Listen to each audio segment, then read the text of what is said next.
जय श्री राधे। भगवान नाम का जप करने वाला सदा निर्भय।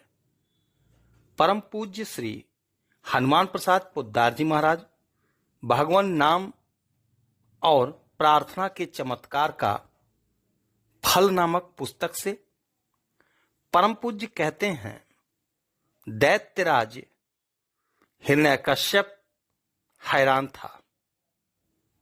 जिस विष्णु को मारने के लिए उसने सहस्त्रों वर्ष तक तपस्या करके वरदान प्राप्त किया, जिस विष्णु ने उसके सगे भाई को वराह रूप धारण करके मार डाला, उसी विष्णु का स्मरण, उसी के नाम का जप, उसी की उपासना चल रही है।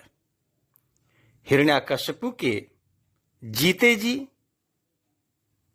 उसके राज्य में ही नहीं, उसके राज सदन में, और वह भी उसके सगे पुत्र के द्वारा। नन्हा सा बालक होने के बाद भी प्रहलाद अद्भुत हठी है। वह अपना हठ किसी प्रकार से छोड़ नहीं रहा है। सबसे अधिक चिंता की बात यह है कि जिस हिरण्यकश्यप की भावों पर बल पड़ते ही समस्त लोक और परलोक थर थर कांपने लगते हैं, उसके क्रोध की प्रहलाद राई रत्ती भी चिंता नहीं करता। प्रहलाद जैसे डरना जानता ही नहीं। और अब तो हिरण्यकश्यप स्वयं अपने उस नन्हे पुत्र से चित्त में भय खाने लगा है। वह सोचता है, यह बालक क्या अमर है? क्या इसे समस्त पदार्थों पर विजय प्राप्त है? कहीं इसके विरोध से मेरी मृत्यु तो नहीं होगी? हिरण्यकश्यप की चिंता अकारण नहीं थी। उसने दैत्यों को आज्ञा दी थी प्रहलाद को मार डालने के लिए, किंतु दैत्य भी क्या कर सकते थे? उनके शस्त्र प्रहलाद का शरीर छूते ही ऐसे टूट जाते थे जैसे हिम या चीनी के बने हों।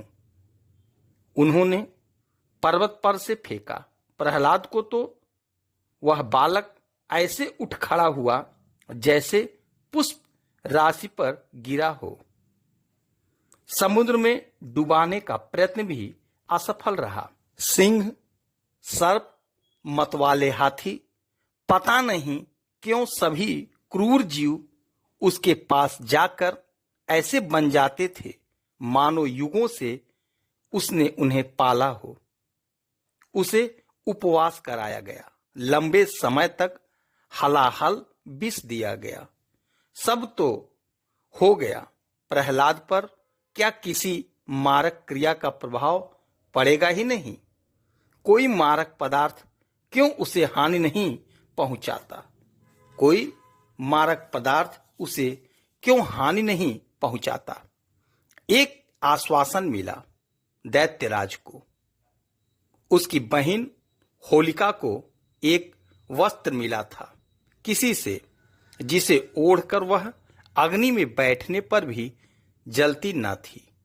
वह इस बार प्रहलाद को पकड़कर अग्नि में बैठेगी।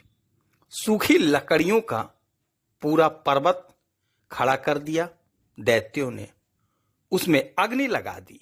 होलिका का अपना वरदानी वस्त्र ओढ़कर प्रहलाद को गोद में लेकर उस लकड़ियों के पर्वत पर पहले ही जा बैठी थी। हिरण्यकश्यप स्वयं देखने आया था कि इस बार क्या होता है। अग्नि की लपटों में कुछ देर तो कुछ दिखाई नहीं पड़ा, और जब कुछ दिखाई पड़ा तब दैत्यों के साथ वह दैत्यराज भी नेत्र फाड़ कर देखता रह गया। होलिका का कहीं पता नहीं था। वह भस्म बन चुकी थी और प्रहलाद अग्नि की लपेटों में बैठा मंद मंद मुस्कुरा रहा था। हिरण्यकश्यप ने पूछा, तुझे डर नहीं लगता? प्रहलाद बोले, समस्त संतापों को नष्ट करने वाली एकमात्र औषध रूप राम नाम का जप करने वाले को भय कहाँ पिताजी। देखिए ना, इस समय मेरे शरीर से लगने वाली अग्नि की लपटें भी मेरे लिए जल के समान शीतल हो गई हैं।